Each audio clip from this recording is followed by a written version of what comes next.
If you come to Cirque du Soleil this weekend, you'll see this. What you won't see is this. I'm taking you behind the scenes coming up. There are pros and cons to these changes. It could mean that your favorite spot opens up and you get to snag it for 4 hours or maybe all day. But it could also mean that someone's in your favorite spot and you never get a chance to grab it. The city says it's completely neutral on these changes, which is why, hey Facebook, Rob Harris with KREM 2 News here. It wants your feedback. We took to Facebook Live and Twitter to hear what some of you had to say, and the responses seem to overwhelmingly favor the proposed changes. And yeah, it sounds like a fair question, right? Especially if you're driving down one of our roads that has an especially large number of potholes. But here's the thing though, it cannot happen. This money has to be used for park renovation. And that's because it comes from a bond that was passed by Spokane City voters back in 2014. Brianna and Amber really hit the nail on the head this morning. It's the slush out here on the roads that's going to be the biggest thing to watch. The temperature is helping us out. My phone is telling me it's 40 degrees here in Spokane. In the meantime, just so you know, if you live here or if your commute brings you through here, you are going to have some traffic impacts. The street I'm on right now is Ivory, and it's completely blocked off from 8th down to Newark down there, where you can see the flashing lights from the police and fire trucks. You're going to be seeing two movements this weekend. You have the March for Our Lives, which is advocating for increased gun control. And then you have the counter-protest, March for Our Rights, which opposes those measures. I was there on the ground, and I know how tight-knit this community is. We were hearing names we weren't releasing because there's so much that is happening at one time. You don't want to get a name wrong. You also want to respect the privacy of the families that are involved. But these kids know each other, and they've known each other in many cases for their entire lives. They've gone to school with each other for as long as they've gone to school. There's a reason so many of us are hooked to our phones, and it's because of dopamine. Dopamine is a chemical in your body. I had to edit this because this was my reaction. Be smarter than the internet, people. I've had enough internet for today. It's 6:19 a.m. Okay, you get a break. We'll give you a break. I got to sleep in certain days because I was in a different math class, and my mom and dad would just bring me coffee. I know that they're not looking like parents of the year right now, but I promise, other than that, they were great. You turned out just fine, though. Maybe that's why I'm not taller than I am right now. I don't know.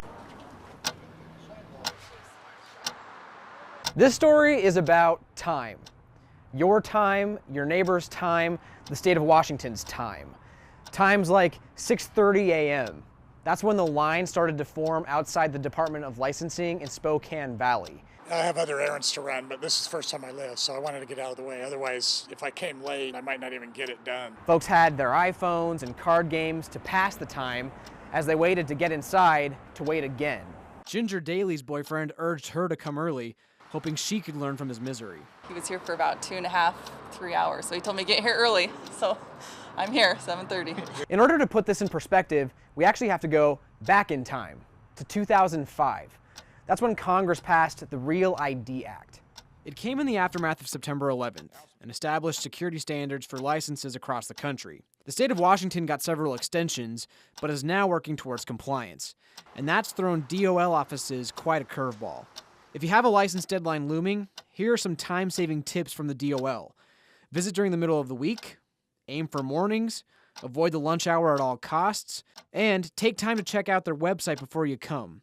You may be able to renew online, and if not, you can at least make sure you have everything you need before you get there. Nothing like spending time in line just to find out it was for nothing. The Department of Licensing says they're now working to streamline this process and cut down on the wait. And in the meantime, folks are going to be getting here early just to wait. The first ad targets Idaho gubernatorial candidates Brad Little and Raul Labrador. It's paid for by the Idaho First PAC. So to verify, I turned to articles cited in the ad from the Spokesman Review, the Idaho Statesman, and the Idaho Falls Post-Register, plus an interview with Boise State Public Radio. First thing to point out, none of these articles are very recent. Take a look. April of 2003, May of 2004. The most recent article the ad cites is from 2015. Now, the fact that the citations are dated doesn't necessarily make the claims true or false, but it is important to keep in mind as you watch. Little has repeatedly supported higher taxes, higher sales tax, higher gas tax, even an internet sales tax. These claims are true, kind of. A little more context is helpful here. It is true that he introduced and voted for a tax on internet sales back in 2007, and he chaired a task force in 2010 that called for a higher gas tax, arguing Idaho roads needed the funds. But the Spokesman Review article cited by the ad notes that the task force didn't announce any specific increases or even a timeline for them.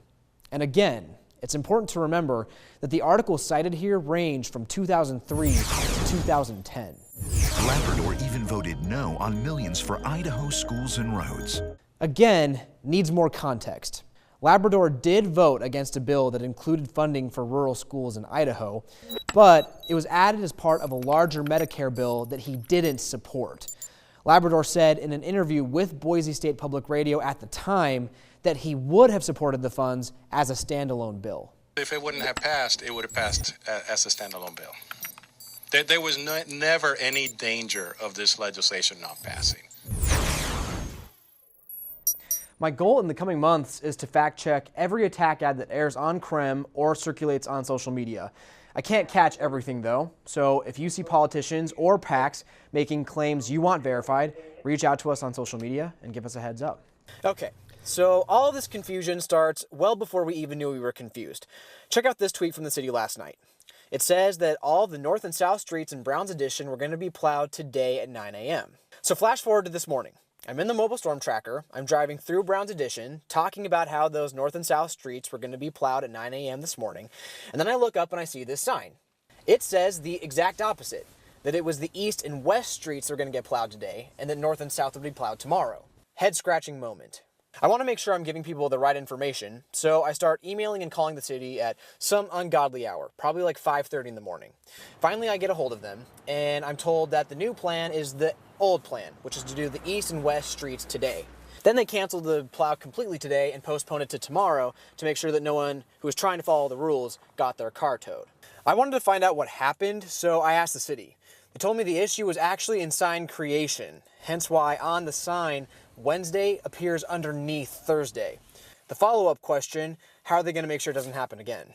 We're going to be evaluating all of our snow plan performance, all of that at the end of the season, and so this will be something that will get discussed as part of that process, and to make sure that we minimize any kind of confusion, any kind of communication challenges, and to make sure that we're as accurate and as perfect as we can be in the future. Okay, so moving forward. If you live in Browns Addition and you don't want to wake up to find your car towed tomorrow, make sure you don't park in a north-south street after 9 a.m. If you don't want to wake up to find your car towed on Friday, make sure you don't park on an east-west street. What is your go-to coffee drink? Today I was drinking a honey lavender latte. I love like the floral, the sweetness out of it, and especially with the coffee that we use. We're using a Guatemala, which tends to be a little bit more on like the floral, sweet chocolate kind of side, and so combining those together is just a great drink. What has been the biggest surprise challenge in starting a business? Oh man, I would say the responsibility of our reputation because of like social media. But we went through like probably 5 or 6 different names, and then as soon as we landed on ladder, I really wanted to paint the imagery of kind of old meets new, and so that's why our ladder is a little bit like rickety looking, but our branding is very crisp and very clean because like that's where we're headed. And I know that that's beyond just a slick advertising campaign. Like that's a metaphor for you guys and your business that's pretty meaningful. Yeah, so I'm a 2-time felon and ex-heroin addict, and it's taken a long time for me to climb a huge ladder to get where we're at. You never climb a ladder just to climb a ladder. There's always an end goal, and so with Ladder Coffee, like that's my goal. Is I want to put runs in front of people so that way they can climb that ladder wherever they want to go. My goal is to hire, train, equip people that have not had it easy going. We have this epidemic in Spokane of people that are less fortunate. You know, we have a place called Felony Flats that's in existence, and so we want to equip those people and give them job readiness training, and then send them out in the business world, helping them write business plans, put them in front of investors, so that way they can create coffee shops, not to stay stagnant and working for me. I want them to make $1 million just like I will. You're looking to hire and train your future competition. Absolutely, 100%. I think that the more that we can do in Spokane to help change the epidemic of homeless population and the addicts here, the more we'll be a successful business. So being a now sober person, being able to shine a light of, hey, it's possible to change, that's kind of our goal. Is opening your own business, is that the top rung of your ladder? Or is there something else in the future? No, I don't think so. I think that there's definitely more to come with Ladder Coffee, and we have our eyes on roasting, and we have our eyes on launching more businesses across the Pacific Northwest. Christopher is just one of thousands of faces lost to suicide across the country. The CDC reports more than 41,000 occurred in 2013 alone. And the Department of State Health Services says the suicide rate in Tom Green County is about 60% higher than the Texas statewide rate. Many parents watching may be saying, if my kid were that depressed or that hopeless, I would know. I would know. And to them you would say,